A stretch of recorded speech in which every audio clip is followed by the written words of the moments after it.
village down. I am the fire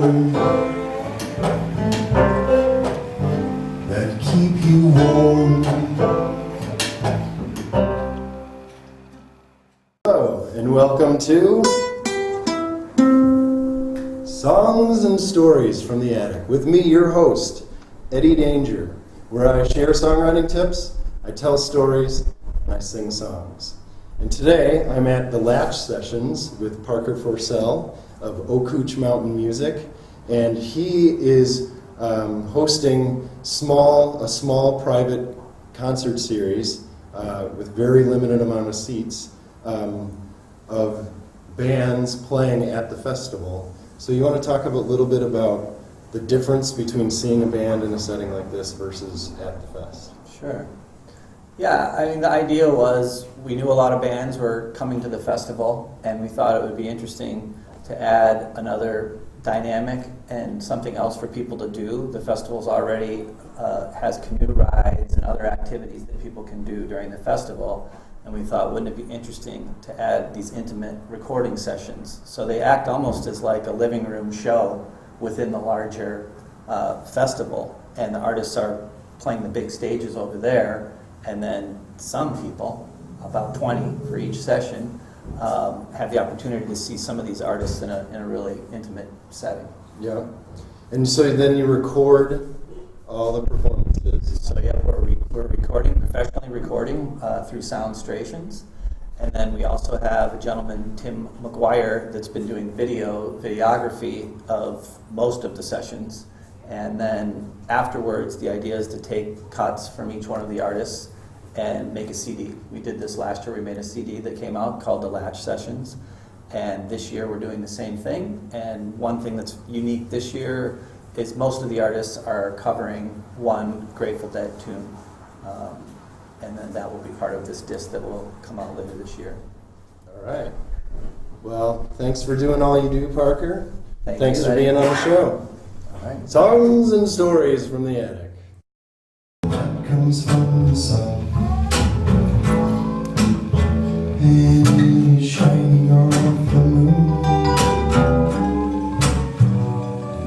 reflecting off the pond,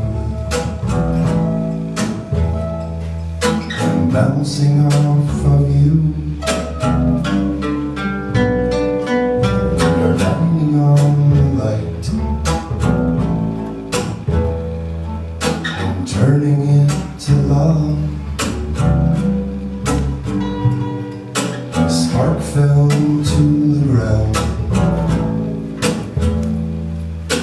from the Son of God.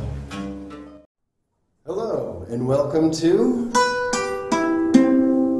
Songs and Stories from the Attic. With me, your host, Eddie Danger, where I share songwriting tips, I tell stories, and I sing songs.